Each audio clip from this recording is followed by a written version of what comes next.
صباح الخير حبايبي، ازيكم؟ اخباركم ايه؟ يا رب تكونوا جميعا بخير. الصلاه والسلام على سيدنا محمد واله وصحبه اجمعين. هعمل معاكم دلوقتي ايه؟ هنعمل الدقه اللي احنا هناكل بيها البريوش وفطير شم النسيم اللي احنا عملناه جنب البيض المسلوق طبعا. خلاص، فانا عملت ايه؟ جبت سوداني ماشي وحمصته واسيبه يبرد، وسمسم برضو حمصته. كنت جايبه نيه انا محمصاه كده على نار هاديه تحمصيه، واسيبه يبرد برضه عشان هنطحن كله مع بعض. ودولت التوابل بقى: كزبره، كمون، فلفل اسود، وطبعا نحط ملح. ماشي.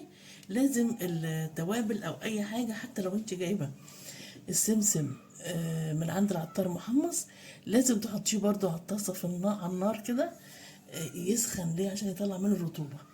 التوابل هي انا جايباها مطحونه، هحطها بقى على النار تديها برضو تسخينه كده، تقلبتين مع بعض كلها كده، تقوم تطلع منها ايه؟ الرطوبه. ماشي. وبعد كده اروح حاطه في الكبه السوداني الاول اطحنه، وبعدين ايه؟ اروح حاطه بقى السمسم وبقيه الحاجات تطحن كلها مع بعضها. ماشي. هحط الطاسه دي على النار اسخنها، وبعدين ايه؟ اطحن بقى الحاجه واوريكم. ماشي. ايوه يا حبايبي، انا دلوقتي ايه؟ طحنت. ثواني دقيقة. ادي كده ايه؟ طحنا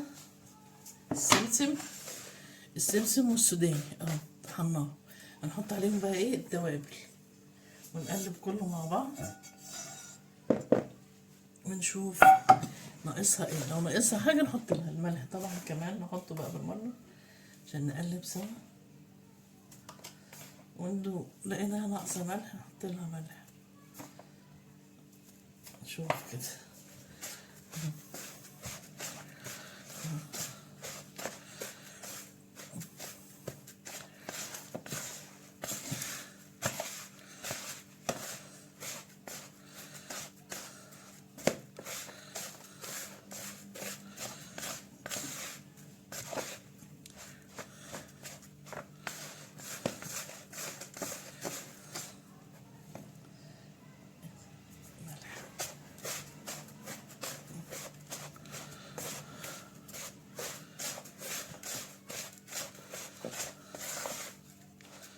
بتعملي الكمية اللي انت عايزاها على قدك.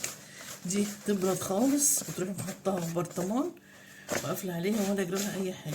ليه؟ لانك انت مطلعة منها الرطوبة من كل حاجة، حتى التوابل، فتقعد معاكي ولا يجرالها اي حاجة.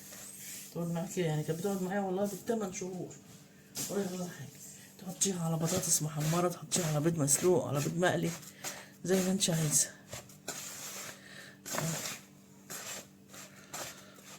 اللي عايز يحط عليها شطة ممكن تقسميها، تعملي جزء كده وجزء كده، بس انا ما بحطش عليها شطة عشان ايه؟ في اطفال، اللي عايز شطة يحط قصاده.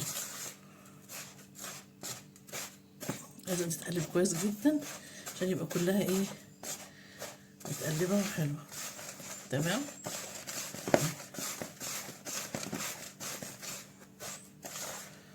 بس كده. ندوق بقى كده شوية نشوف.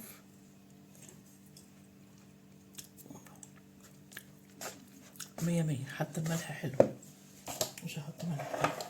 خلاص، حتى الملح حلو. هسيبها بقى تبرد خالص واروح معبيها ايه؟ في برطمان واقفل عليها. تمام. تتاكل بقى مع اللي هو البريوش او فطيرة شم النسيم والبيض المسلوق. ماشي. يلا اعملوها بقى يا ولاد، حلوة اوي. خلاص، يلا سلام عليكم.